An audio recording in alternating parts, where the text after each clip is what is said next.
Assalamualaikum warahmatullahi wabarakatuh. Sebelumnya perkenalkan, nama saya Lucius Helpansyah.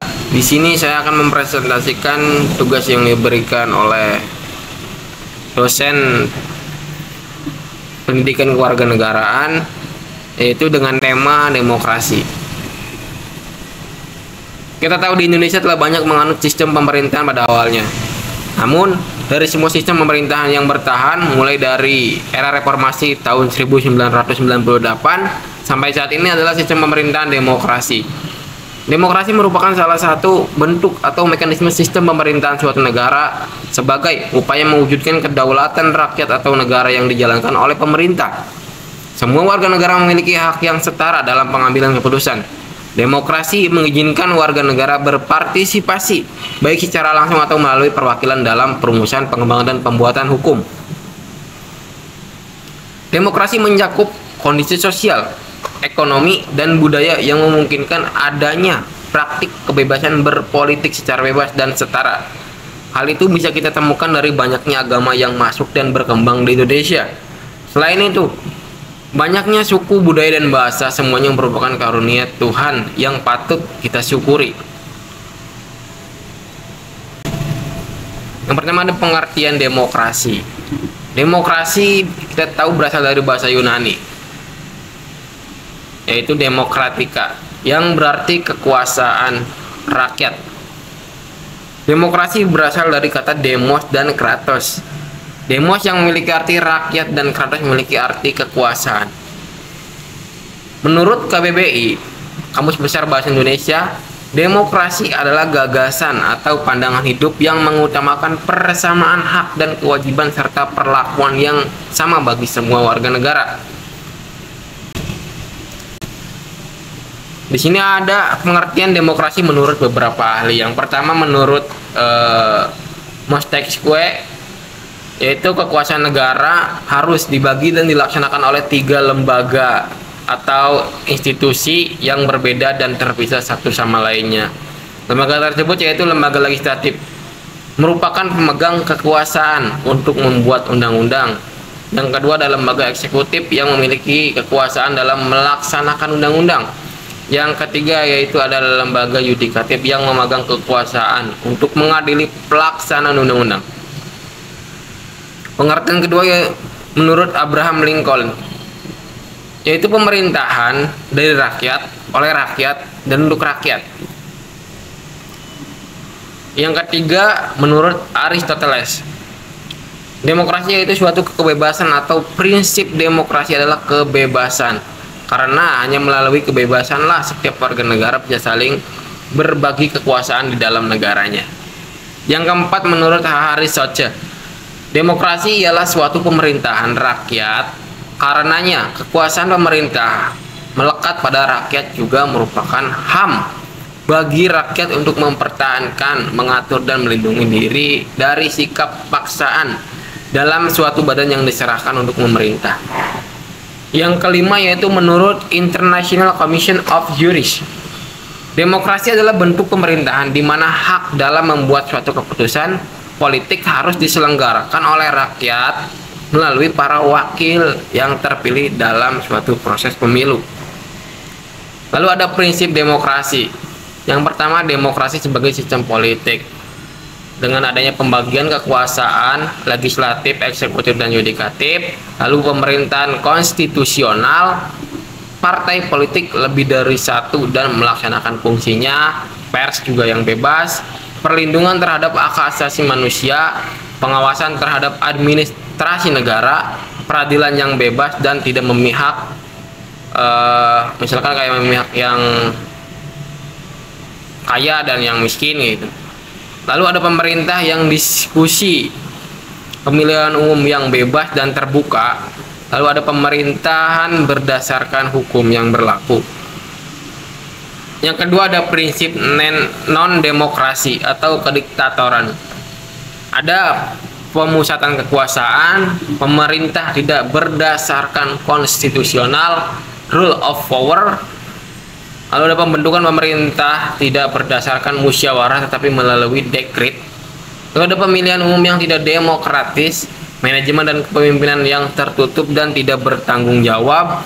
Lalu ada tidak ada atau dibatasinya kebebasan berpendapat, berbicara, dan kebebasan pers. Lalu ada penyelesaian perpecahan atau perbedaan dengan cara kekerasan dan penggunaan paksa. Tidak ada perlindungan hak asasi manusia, bahkan sering terjadi pelanggaran HAM. Menekan dan tidak mengakui hak-hak minoritas warga negara. Lalu ada jenis-jenis demokrasi. Yang pertama, demokrasi menurut cara aspirasi rakyat. Ada demokrasi langsung. Demokrasi langsung merupakan sistem demokrasi yang memberikan kesempatan kepada seluruh warga negaranya dalam pemusyawaratan saat menentukan arah kebijakan umum dari negara atau undang-undang. Lalu ada demokrasi tidak langsung. Demokrasi tidak langsung itu merupakan sistem demokrasi yang dijalankan menggunakan sistem perwakilan seperti yang saat ini dijalankan. Dua, ada demokrasi berdasarkan prinsip ideologi. Ada demokrasi liberal, yaitu merupakan demokrasi kebebasan individu yang lebih ditekankan dan mengabaikan kepentingan umum. Lalu ada demokrasi rakyat, merupakan demokrasi yang didasarkan pada paham sosialisme dan komunisme dan lebih mengutamakan kepentingan umum atau negara. Yang ketiga, ada demokrasi Pancasila. Demokrasi Pancasila yang ada di Indonesia bersumberkan pada nilai-nilai sosial budaya bangsa serta berasaskan musyawarah mufakat dengan memprioritaskan kepentingan seluruh warga negara.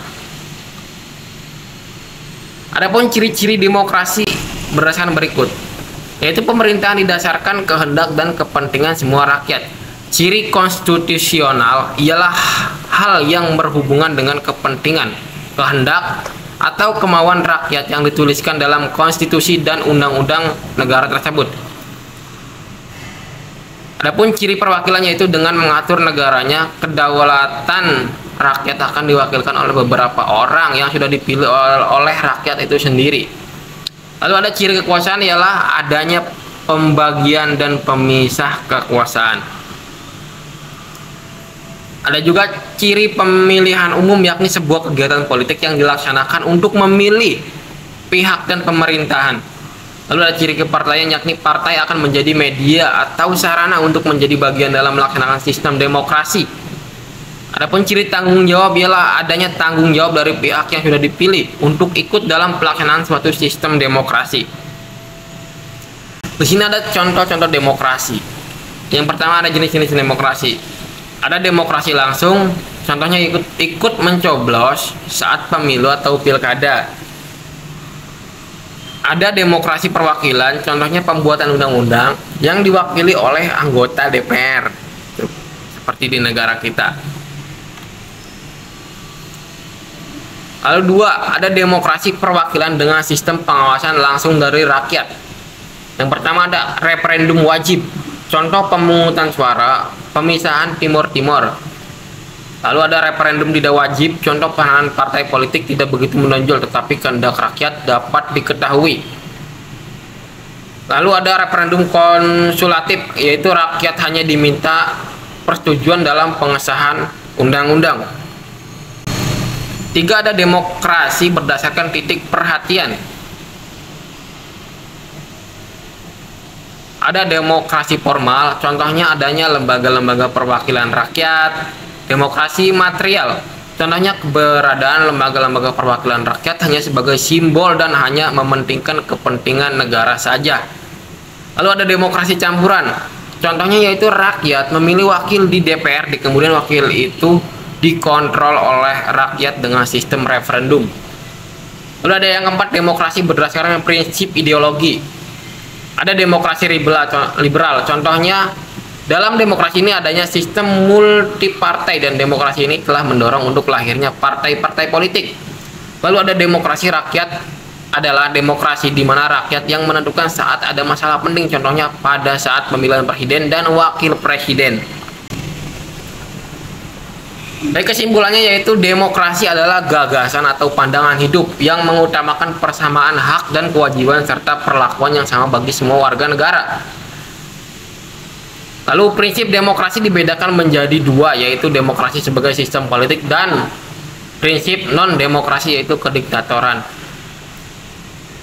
Lalu demokrasi memiliki banyak jenisnya, yaitu demokrasi menurut aspirasi rakyat, itu demokrasi langsung, demokrasi tidak langsung, dan demokrasi berdasarkan prinsip ideologi, yaitu demokrasi liberal, demokrasi rakyat, dan demokrasi Pancasila. Sarannya yaitu demokrasi Indonesia harus dipahami supaya semua masyarakat Indonesia bisa menggunakan demokrasinya masing-masing dengan sebaik-baiknya. Terima kasih.